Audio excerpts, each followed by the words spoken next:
Et si la pire menace pour l'Afrique n'était ni la guerre, ni la misère, mais la trahison de ses propres enfants? Le monde entier tend aujourd'hui l'oreille vers le Burkina Faso. Non à cause d'un coup d'État ou d'une catastrophe, mais parce que ce pays, longtemps muselé, ose désormais briser le silence. Pour la première fois depuis tant d'années, sa voix claire fait vaciller les certitudes des puissants. Un pays que l'on disait condamné, que l'on croyait condamné à l'oubli, se découvre un nouveau souffle. Mais se réveille à un prix. L'histoire commence loin des projecteurs, lors d'un mariage en janvier. Tandis que l'on célèbre l'amour et l'avenir, un homme en uniforme rédige en secret une liste de condamnés. Sa fiancée danse, insouciante, sous les bouquets. Derrière le sourire, la trahison se prépare. Deux mondes se frôlent sans jamais se confondre. On imagine aisément la scène. Des enfants rient, des parents s'échangent des vœux, alors qu'au même instant, un plan machiavélique s'élabore dans l'ombre. Ce n'est pas un simple fait divers. C'est la preuve que l'affrontement ne se joue pas seulement sur le terrain politique, mais dans l'intimité des liens humains. L'histoire de cette trahison rappelle celle de l'Empire romain, où souvent, plus que l'ennemi extérieur, c'est la corruption et la trahison interne qui précipitèrent la chute de Rome. Dans l'ombre du Sahel, l'ancien système manœuvre toujours, s'appuyant sur des mains locales prêtes à vendre l'avenir pour un titre ou quelques billets. La vraie bataille est intérieure, dans les consciences. Perdre ce combat, c'est bien plus qu'un changement à la tête de l'État. C'est accepter que le destin du Burkina Faso et, à travers lui, celui de l'Afrique entière, soit dicté par quelques complices nationaux au service d'intérêts étrangers. Ce serait sacrifier l'espoir, la dignité et le contrôle de nos ressources aux ténèbres de la dépendance. Comme l'illustre l'exemple du Congo dans les années 60, où la chute de Patrice Lumumba fut précipitée par la trahison de proches, l'histoire montre que l'ennemi le plus redoutable est parfois celui que l'on croit être des nôtres. Mais ce soir, tout peut basculer. Le Burkina Faso n'est pas condamné à subir l'histoire. Le courage et le sacrifice d'une jeunesse debout ouvrent une nouvelle voie, celle d'une Afrique qui refuse la dépossession. Comme le fit le Vietnam dans les années 70, en refusant le diktat des puissances extérieures, le Burkina Faso s'inspire de ces grandes luttes pour forger sa propre voie vers la liberté. Pour comprendre l'ampleur de ce tournant, il faut revenir à la source de cette crise et voir comment l'ancien monde s'accroche, alors qu'un nouvel espoir grandit dans le Sahel. Le Burkina Faso n'a pas toujours été synonyme de résistance. Pour saisir l'enjeu, il faut explorer ses racines et les forces qui ont façonné l'étau dans lequel le pays tente aujourd'hui de s'extraire. Son histoire récente est marquée par une longue succession de coups d'État, de gouvernements de transition, d'espoirs éphémères et de déceptions récurrentes. On se souvient de la figure de Thomas Sankara, assassiné en 1987, dont le rêve d'indépendance et de dignité fut brisé par la trahison et l'influence étrangère. Pourquoi le Burkina Faso, longtemps relégué dans l'ombre, devient-il soudain le terrain d'un affrontement décisif pour l'Afrique? Pendant des décennies, ce pays n'était qu'un nom parmi d'autres sur la liste des nations dépossédées. Ici, pauvreté et instabilité semblaient inéluctables, imposées par des jeux de pouvoir où l'étranger tirait les ficelles. L'or, les terres, les richesses coulaient vers d'autres horizons, tandis qu'à Ouagadougou, les décisions cruciales étaient dictées de loin, dans des bureaux feutrés de capitales étrangères. C'est une situation que l'on retrouve dans de nombreux pays africains, du Nigeria à la République démocratique du Congo, où les ressources naturelles profitent avant tout à des puissances extérieures. Le statu quo signifiait une misère savamment entretenue. La majorité du peuple n'avait aucun accès réel aux fruits de son sol. Et l'histoire semblait condamnée à se répéter, succession de coups d'État, d'espoirs brisés, d'une jeunesse sacrifiée sur l'autel de la dépendance. On pourrait comparer cette situation à celle de l'Inde sous la colonisation britannique, où la richesse du pays profitait d'abord à l'Empire, laissant la population dans la pauvreté. Puis, en septembre 2022, un jeune capitaine d'artillerie, Ibrahim Traoré, renverse la table. À peine arrivé, il fait voler en éclats le silence des décennies de soumission. Désormais, le Burkina Faso ne pliera plus. Ni devant des armées étrangères, ni devant leurs prêteurs, ni devant ces réseaux invisibles qui se repaissent de la misère d'autrui. Sous sa houlette, un vent de reconquête souffle. Des raffineries d'or, pour la première fois, sont contrôlées par des mains burkinabais. L'agro-industrie prend racine, transformant localement des récoltes jusque-là exportées à l'état brut. L'exemple du coton est révélateur. Au lieu de vendre cette matière première à l'étranger pour qu'elle soit transformée ailleurs, de nouvelles usines locales créent de la valeur ajoutée sur place, générant des emplois et renforçant l'économie nationale. Et, horizon nouveau, un projet d'indépendance énergétique émerge. Produire enfin, sur place, l'électricité qui manque tant et ne plus jamais dépendre du bon vouloir des autres. Ce projet s'inspire de la réussite du Ghana avec son barrage hydroélectrique d'Akosombo, qui a permis au pays de réduire sa dépendance énergétique. Ce réveil est aussi moral. La jeunesse, autrefois résignée, relève la tête. La souveraineté n'est plus un rêve lointain, mais une ambition palpable, portée par une génération qui refuse d'hériter du renoncement.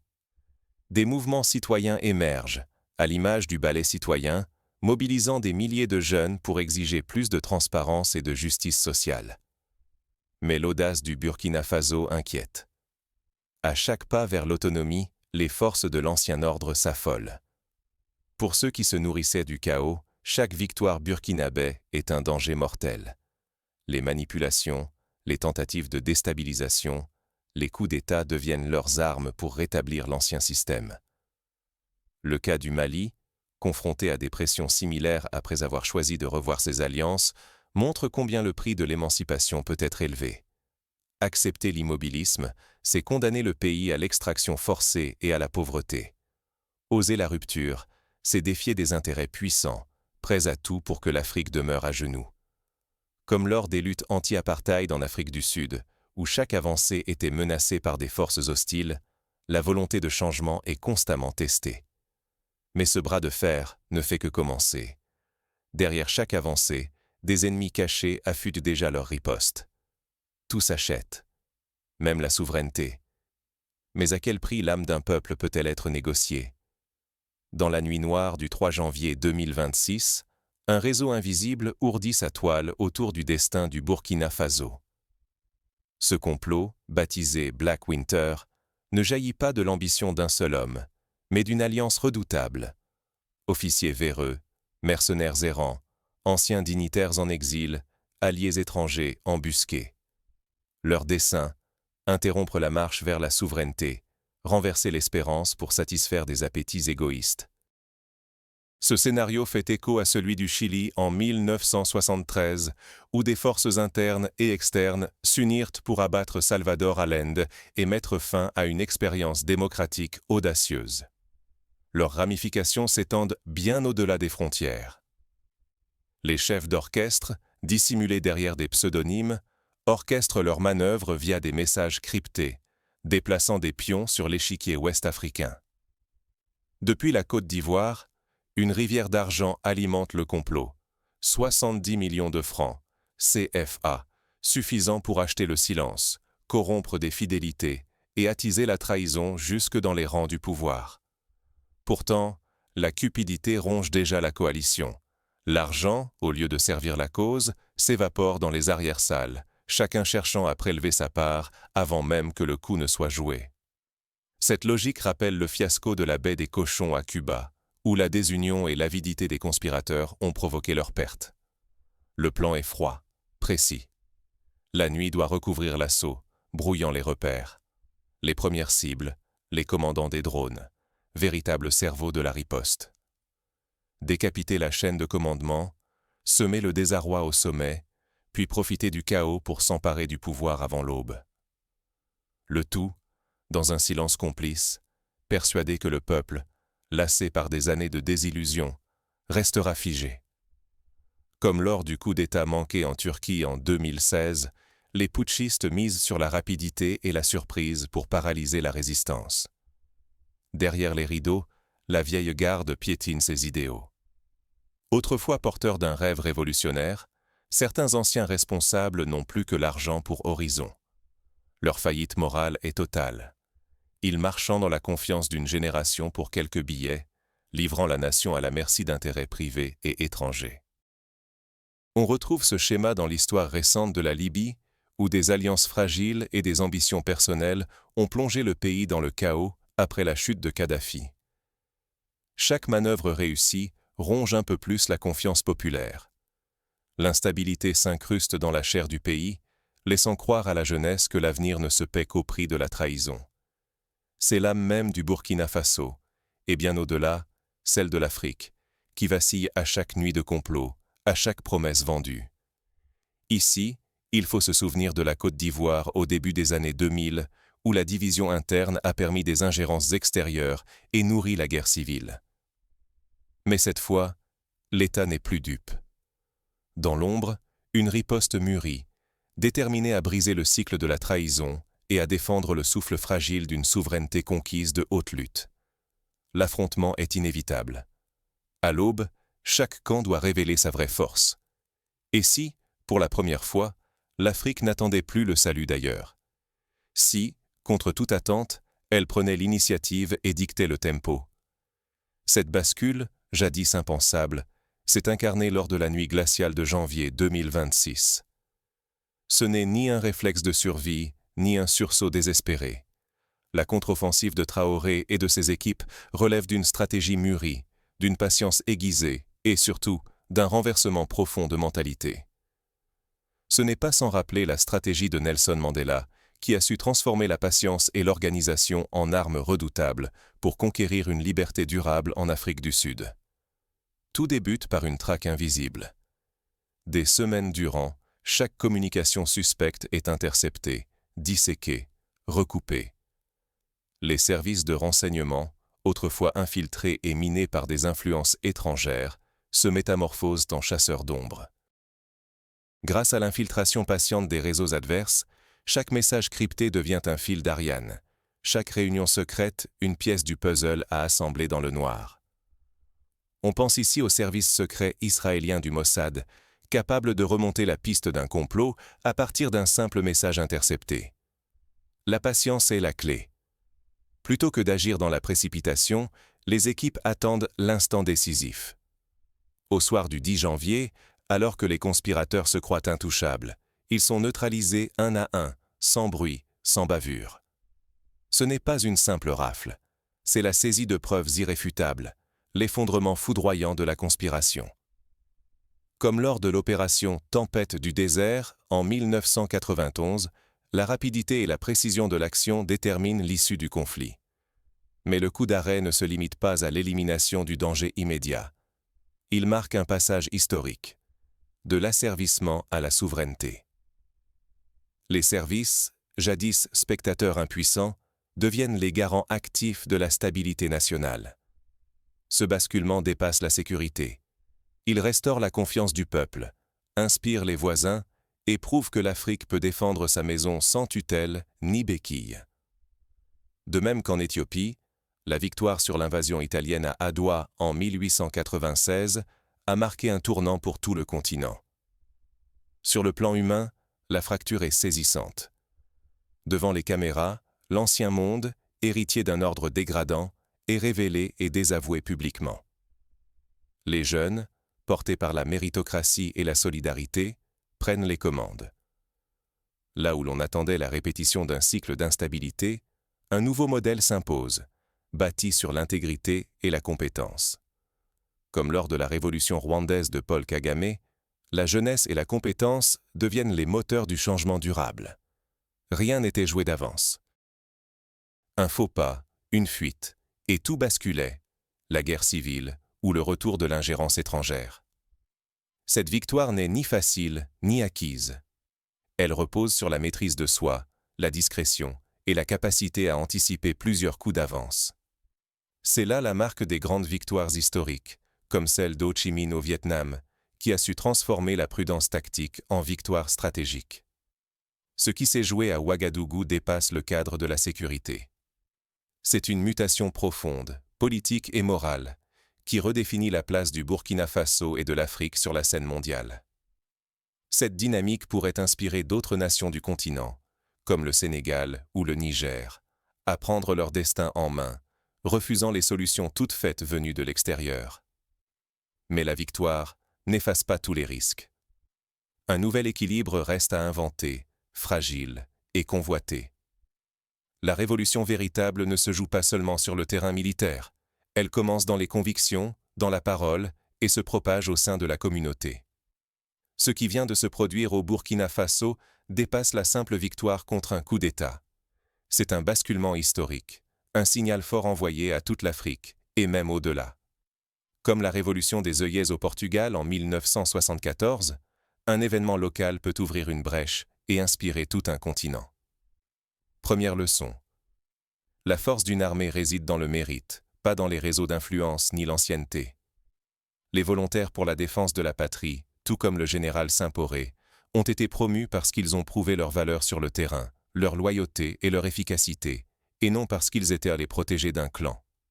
Cette génération prouve que le courage et la compétence valent infiniment plus que le piston ou les alliances d'intérêt. L'histoire militaire regorge de tels exemples. Lors de la Seconde Guerre mondiale, la réussite de la résistance française tenait à la qualité de ses chefs, et non à leur ancienneté. En plaçant le mérite au sommet, le peuple burkinabé a infligé une défaite retentissante au népotisme, à la corruption et à l'ingérence étrangère. Les vieux réseaux, misant tout sur la manipulation et les appuis venus d'ailleurs, se sont effondrés face à une jeunesse déterminée à ne plus subir sa destinée. Le Burkina Faso montre que l'autonomie prend racine dans des institutions justes et équitables. À Singapour, la lutte contre la corruption et la promotion du mérite ont permis à une petite nation de devenir un modèle mondial en quelques décennies. Mais la leçon ne s'arrête pas là. Il devient vital de reprendre le contrôle de nos récits, de raconter nous-mêmes nos espoirs, nos épreuves et nos victoires. Trop longtemps, nos histoires ont été déformées ou confisquées par des médias extérieurs. Pourtant, la solidarité naît de la capacité à se reconnaître dans une expérience commune, à bâtir des ponts entre pays et peuples, sans attendre la validation étrangère.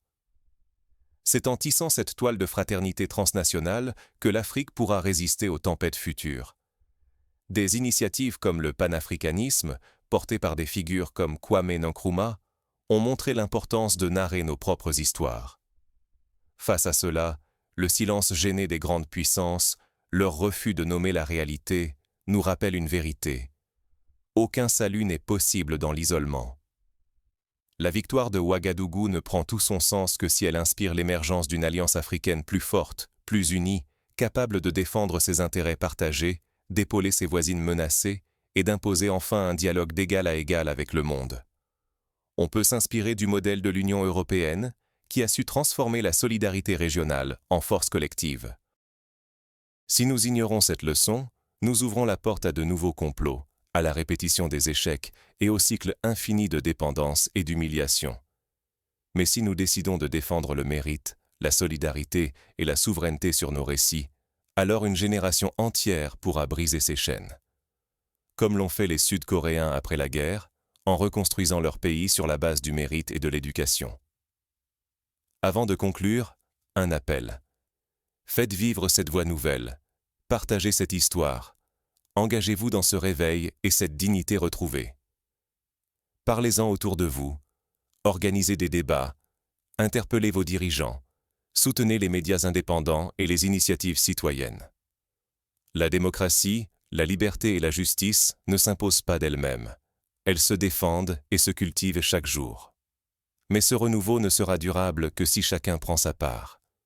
Il faut maintenant examiner comment cette dynamique peut s'enraciner dans la vie quotidienne. Pratiquement, cela signifie soutenir les entreprises locales, participer à la vie associative, encourager l'éducation des jeunes filles et garçons, refuser les pots de vin, dénoncer la corruption et exiger la transparence à tous les niveaux. S'inspirer de l'exemple des villages du Rwanda qui, après le génocide, ont instauré des tribunaux populaires pour reconstruire la confiance.